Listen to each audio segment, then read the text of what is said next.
ZEE5 ಇರುವಾಗ ನೀವು ನಿಮ್ಮ ನೆಚ್ಚಿನ ಶೋಗಳನ್ನ ಎಂದಿಗೂ ಮಿಸ್ ಮಾಡಿಕೊಳ್ಳುವುದಿಲ್ಲ. ಅದು ಸಂಪೂರ್ಣ ಉಚಿತವಾಗಿ. ರೀ ಚೇತನ್, ಶಿವು ಬರ್ರಿ. ಏನಾಯ್ತು ಸರ್? ACP ಸಾಹೇಬರು ಫೋನ್ ಮಾಡಿದರು.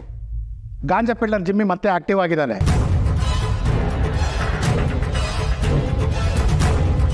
ನಮ್ಮ ಡಿಪಾರ್ಟ್ಮೆಂಟವರು ಅವನ ಆ್ಯಕ್ಟಿವಿಟೀಸ್ನ ಟ್ರ್ಯಾಕ್ ಮಾಡಿದ್ದಾರೆ. ನೆನ್ನೆ ನಮ್ಮ ಏರಿಯಾ ಲಿಮಿಟ್ಸಲ್ಲಿ ಓಡಾಡ್ತಿದ್ದಂತೆ. ಸರ್, ನಂದೊಂದು ಸಜೆಷನ್ನು. ಏನು ರೀ ಅದು? ಸರ್, ಜಿಮ್ಮಿ ದೊಡ್ಡ ತಲೆನೋವು ಸರ್. ನಮ್ಗೆ ಯಾಕೆ ಬೇಕು ಸರ್? ಆ ಥರದ್ದೇನೂ ಇಲ್ಲ ಅಂತ ರಿಪೋರ್ಟ್ ಮಾಡಿಬಿಡೋಣ ಸರ್. ಸುಮ್ಮನೆ ಇರ್ರಿ, ಹಂಗೆಲ್ಲ ಮಾಡೋಕ್ಕಾಗತ್ತೇನು ರೀ? ಸರ್, ಹೋದ ಸಲ ಗೌರಿಪುರದ ಲಿಮಿಟ್ಸ್ನಲ್ಲಿ ಪೊಲೀಸ್ನವ್ರು ಅವನ ವಿಷಯಕ್ಕೆ ಹೋಗಿದ್ದಕ್ಕೆ ಏನಾಯಿತು ಅಂತ ನಿಮಗೆ ಗೊತ್ತಲ್ವಾ ಸರ್? ಆ ಭಯ ಕೇಳ್ತಿದ್ದೀನಿ ಸರ್. ನೀವು ಹೇಳೋದು ಕರೆಕ್ಟ್ ರೀ. ಅವನಿಗೆ ದೊಡ್ಡ ದೊಡ್ಡ ಕಾಂಟ್ಯಾಕ್ಟ್ಸ್ ಇದೆ. ಈಗ ನಾವು ಅವನನ್ನು ಹಿಡಿದ್ರೂ ಕೂಡ ಅವ್ನು ಮತ್ತೆ ಆಚೆ ಬಂದೇ ಬರ್ತಾನೆ. ಮತ್ತೀಗೇನು ಮಾಡ್ತೀರಾ ಸರ್?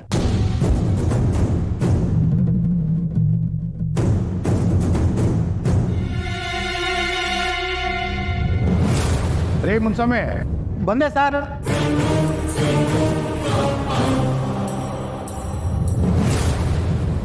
ಆ ಜಿಮ್ಮಿ ಕೇಸ್ ಮತ್ತೆ ಆಕ್ಟಿವ್ ಆಗಿದೆ. ಆ ಏರಿಯಾಕ್ಕೆ ಹೋಗ್ಬಿಟ್ಟು ಎಲ್ಲ ರಿಪೋರ್ಟ್ನು ಮಾಡ್ಕೊಂಡು ಬನ್ನಿ. ಸರಿ ಸರ್. ಸರ್, ಮುನ್ಸ್ವಾಮಿ ಅವ್ರ ಜೊತೆ ರಿಪೋರ್ಟ್ ಮಾಡ್ಕೊಳ್ಳೋದಕ್ಕೆ ನಾನು ಹೋಗ್ಬೋದಾ?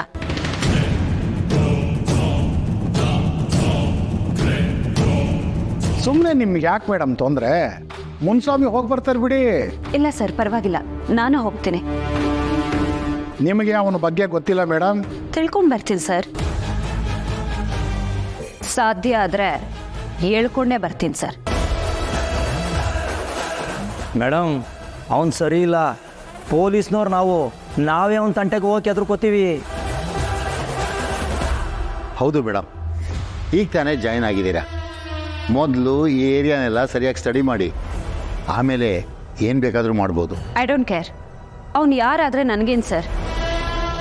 ಅದರಲ್ಲೂ ಗಾಂಜಾ ಪೆಡ್ಲರ್ ಅಂತ ಬೇರೆ ಹೇಳ್ತಿದ್ದೀರಾ. ಕಾಲೇಜ್ ಮಕ್ಕಳು, ಸ್ಕೂಲ್ ಮಕ್ಕಳು ಜೀವನದ ಜೊತೆ ಆಟ ಆಡ್ತಾ ಇದ್ದಾರೆ. ಅಂಥವ್ರು ನಾವು ಹಿಡಿಲೇಬೇಕಲ್ವಾ ಸರ್?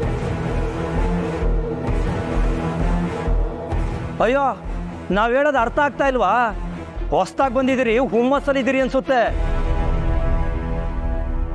ಅವನಿರೋ ಜಾಗಕ್ಕೆ ಗಂಡಸ್ರು ಕಾಲಿಡಕ್ಕೆ ಹೆದರ್ಕೋತಾರೆ ಮೇಡಮ್. ಗಂಡಸರು ಹೆದರ್ಕೋತಾರೆ ತಾನೆ, ಅದಕ್ಕೆ ನಾನು ಹೋಗ್ತೀನಿ ಅಂತ ಹೇಳ್ತಿರೋದು.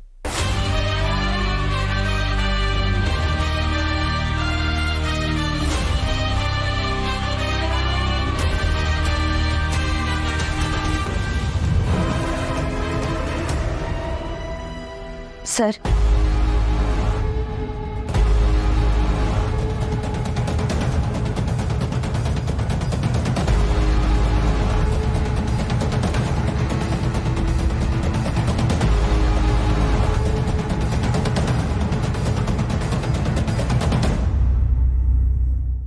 ZEE5 ಆಪ್ ಡೌನ್ಲೋಡ್ ಮಾಡಿ ಎಲ್ಲಾ ಸಂಚಿಕೆಗಳನ್ನು ಸಂಪೂರ್ಣ ಉಚಿತವಾಗಿ ನೋಡಿ.